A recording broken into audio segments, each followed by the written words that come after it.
Shalom à tout le monde, je vous salue encore une fois. Recevez l'amour de Dieu, la parole de Dieu ce matin encore, la prière qui sauve nos âmes. Je bénis encore une fois le Seigneur de ce que nous a encore donné le souffle de vie, toi et moi, toi qui lis cette vidéo en ce moment. C'est parce que le Seigneur a veillé sur toi. Je dis souvent, je le répète, le fait de dormir et se réveiller le lendemain, c'est pas une habitude, mais c'est une grâce que le Seigneur nous accorde tous les jours. Mais des fois, nous avons aussi l'habitude de dire que j'ai été réveillé par mon réveil. Le réveil ne nous réveille pas. Alléluia. C'est pas le réveil qui te réveille, c'est Dieu qui te réveille. Parce que quand tu prends le réveil, si tu veux essayer, tu prends ton réveil. Si tu te lèves souvent à 6 heures, mets ton réveil sur 6 heures et va déposer ton réveil dans la morgue. Et le lendemain, va voir si à 6 heures, les morts sont réveillés. Non, ils ne seront pas réveillés parce que c'est Dieu qui réveille. Amen. Que le Seigneur te bénisse encore une fois. Je viens vers toi avec un message encore, un message de bénédiction, de délivrance d'un esprit qui fait échouer chaque fois les chrétiens, les gens qui croient en Dieu. Alors nous avons besoin d'une délivrance par rapport à cet esprit. C'est l'esprit de doute. Amen. L'esprit de doute, nous allons parler de ce qu'on appelle le doute. Vous savez, dans le domaine de la foi, le doute, c'est juste une interrogation qu'on fait qui dure que quelques secondes. Et cette interrogation met au chaos la foi que tu as conçue pendant des années. Ou bien la prière que tu as adressée à ton Dieu pendant des heures. Un petit moment de doute, un petit moment d'interrogation sur certaines réalités peut faire échouer ta prière. Alléluia. Donc, ce n'est pas une question de que je suis prophète ou apôtre ou pasteur ou évangéliste ou docteur. Non. Le doute peut arriver dans la vie de tout le monde, quel que soit ton rang social, quelle que soit ta foi. Mais le doute, c'est juste quelques secondes et ce doute peut anéantir une foi qui a été bâtie pendant des années. Alors, nous allons rapidement aller dans la parole de Dieu et après nous allons prier. Je lis dans le Seigneur, dans le verset, Matthieu chapitre 14, le verset 30 à 31. Mais, voyant que le vent était fort, il eut peur, et comme il commençait à enfoncer, il s'écria, Seigneur, sauve-moi. Aussitôt Jésus étendit la main, le saisit et lui dit, homme de peu de foi, pourquoi as-tu douté? Vous voyez, ça c'est le disciple de Jésus, Pierre, qui a vu Jésus en train de marcher sur la mer. Il a demandé à Jésus, si c'est toi vraiment le Seigneur, dis, fais à ce que je vienne vers toi. Jésus lui dit, viens. C'est comme ça que Jésus t'a dit de venir vers lui. Et tu es allé vers lui, et depuis longtemps, tu crois en Jésus. Tu as la foi. Mais voyons ce qui s'est passé dans la vie de Pierre. Alors Pierre, au moment où il est sorti de sa barque avec la foi, et il a commencé par marcher sur la mer, à un moment donné, il est en train de réaliser la force du vent qui souffle et il a eu peur et le doute s'est installé et sa foi a été anéantie. Il a commencé, la Bible dit, il a commencé à enfoncer et là il a commencé par crier, Jésus sauve-moi. Vous voyez comment le doute peut anéantir quelques secondes. C'est une question de secondes. Quelle que soit ta foi, quel que soit ton rang dans l'assemblée, pasteur, évangéliste, apôtre, quel que soit qui tu es, bishop, quelques secondes de doute peut anéantir toute la foi que tu as conçue pendant des années. Alors bien aimé, la foi c'est un esprit qui vient écraser le doute c'est un esprit, autant pour moi, qui vient écraser notre foi, qui fait à ce que nous ne rentrons pas dans la bénédiction de Dieu, dans la réalisation, dans l'accomplissement de notre prière. Nous allons lire un deuxième verset dans Marc chapitre 11, le verset 23 à 24. Vous allez voir. Je vous le dis en vérité, ça c'est Jésus qui parle. Si quelqu'un dit à cette montagne, ôte-toi de là, ôte-toi de là et jette-toi dans la mer, et s'il ne doute point dans son cœur, mais croit que ce qu'il dit arrive, il le verra s'accomplir. Vous voyez, des fois nous faisons des prières avec une foi. Laissez-moi vous dire que avant même que tu te mets à genoux pour prier, tu as la foi. C'est parce que tu as la foi, c'est pourquoi tu t'es mis à genoux pour prier.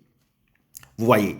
Parce que tu crois que Jésus peut le faire. Tu crois que Dieu peut donner la réponse à ton problème. C'est pourquoi tu t'es mis à genoux. Même si tu appelles un serviteur de Dieu, oh papa, prie pour moi, c'est parce que tu as la foi que Dieu peut le faire. Avant de se mettre à genoux, avant de demander, on a la foi. Mais maintenant, Jésus nous enseigne ici que si tu te mets à genoux et que tu es en train de prier, alors, et que tu ne doutes pas, même si tu demandes à une montagne de se déplacer, hein, c'est un niveau de prière. Si tu demandes à une montagne de se déplacer et que tu ne doutes pas dans ton cœur, mais que tu crois que ce que tu as dit arrive, tu le verras s'accomplir. Alléluia. C'est pas que ça va arriver, ça va arriver instantanément, immédiatement, mais tu dois garder la foi que ce que tu as dit, ça s'est réalisé. Le verset 24 nous dit, c'est pourquoi je vous dis, tout ce que vous demanderez en priant, croyez que vous l'avez reçu. Tout ce que vous demanderez en priant, croyez que vous l'avez reçu et vous le verrez s'accomplir. C'est le fait de croire après la prière, de croire que ce pourquoi tu as prié, tu l'as reçu. C'est en ce moment que tu le verras s'accomplir. C'est-à-dire, autrement, si tu pries, quelle que soit la durée de ta prière, à la fin, si tu ne crois pas que tu as déjà reçu cela, tu ne le verras pas. Donc, l'accomplissement de nos prières ne se trouve pas dans la durée de la prière.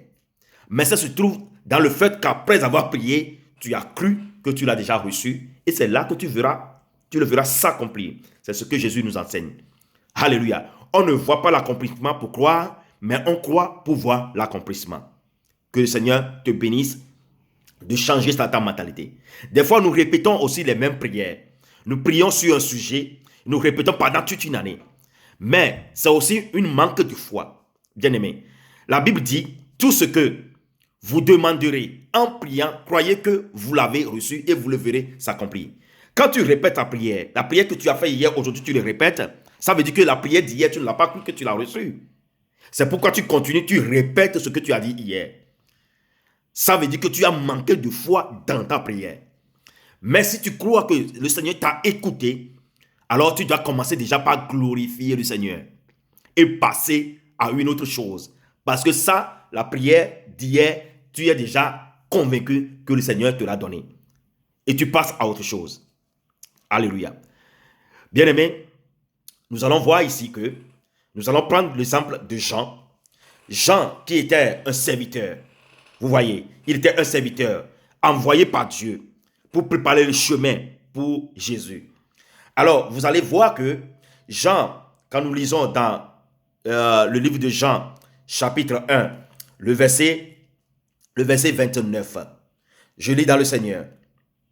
Le lendemain, il vit Jésus venant à lui et il dit, voici l'agneau de Dieu qui ôte le péché du monde. C'est celui dont je dis, après moi vient un homme qui m'a précédé car il était avant moi. C'est Jean qui a témoigné de Jésus comme ça, que c'est lui, l'agneau de Dieu qui ôtera le péché du monde. Mais vous allez voir que ce même Jean, le jour où il a baptisé Jésus, c'est lui qui a rendu témoignage qu'il a entendu la voix. Voici mon fils bien-aimé en qui j'ai placé toute mon affection. Vous voyez, c'est ce même Jean qui a reçu ce message de Dieu, où la colombe est descendue, l'Esprit de Dieu est descendu en forme de colombe, s'est posé sur Jésus.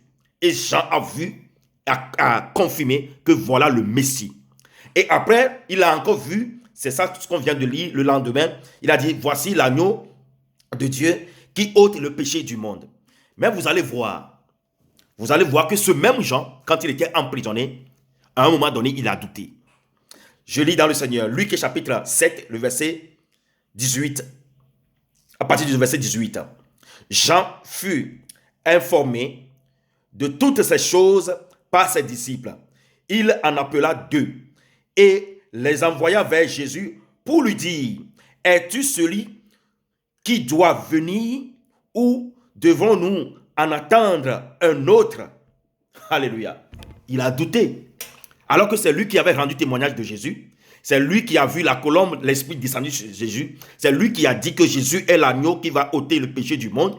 C'est lui qui a vu que Jésus est le Fils de Dieu. C'est lui qui a vu que Jésus est le Messie. Ce même Jean a douté quand il était emprisonné, quand il était dans la difficulté. Il a douté et là, il a envoyé ses disciples aller demander à Jésus si c'était lui ou bien il devait attendre un autre qui serait le Messie. À cause des difficultés, bien-aimé, tu traverses un moment difficile dans ta vie professionnelle, dans ton mariage, un moment où ta santé n'est pas bien, au moment où tu traverses des choses difficiles, pas possibles, alors que tu es chrétien et tu avais la foi, tu priais. Mais ne vois pas le vent qui souffle, ne vois pas la tempête qui souffle, ne vois pas la situation dans sa grandeur, ne calcule pas, ne réfléchis pas, ne vois pas ce qui est normal, A plus B. Non, garde la foi. Et crois que ce que tu demandes, tu l'as déjà reçu et passe à autre chose. C'est ainsi que tu le verras s'accomplir. Jean, envoyé de Dieu, celui qui est venu envoyé par Dieu, qui doit préparer le chemin, à un moment donné, il a témoigné, mais à un moment donné, il a douté. Et par la suite, ce que Jésus a dit de Jean, nous tous nous savons. Bien aimé, le doute, c'est un esprit qui agit dans quelques secondes pour anéantir toute la course de la foi que tu as fait pendant des années. Alors aujourd'hui même, je déclare sur ta vie, toi qui lis cette vidéo en ce moment, quelle que soit la situation que tu traverses, tu as eu la foi, c'est pourquoi tu as prié. Tu dois garder la foi pendant que tu pries. Et après avoir prié, tu dois maintenir ta foi parce que tout ce que tu as demandé dans ta prière, tu dois croire que tu l'as déjà reçu et c'est en cela que tu le verras s'accomplir. Je déclare et je décrète sur ta vie, en ce moment même, au nom puissant de notre Seigneur Jésus-Christ, tout ce qui met le doute dans ton cœur, tout ce qui te conduit dans la piscine de doute, que cela soit anéanti, l'esprit de doute soit anéanti, au nom puissant de Jésus. Aujourd'hui même, tu es débarrassé. J'écrase et j'annule l'esprit de doute dans ta vie. Je prie en ce moment que le Seigneur, par son esprit, dégage toute forme de doute dans ta vie. Qu'il te remplisse de la force et de la foi, qu'il augmente ta foi.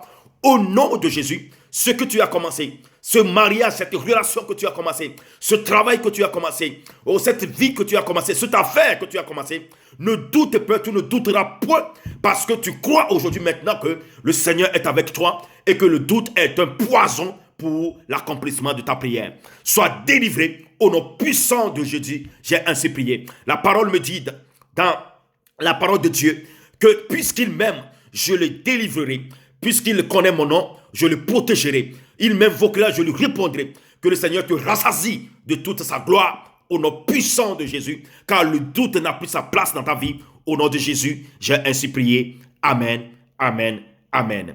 Bien-aimé, garde la foi avant d'aller s'agenouiller pour prier. Pendant que tu pries, garde la foi. Après avoir prié, garde la foi et tu verras tes miracles s'accomplir. Que le Seigneur te bénisse. Shalom, shalom, shalom. Bye bye.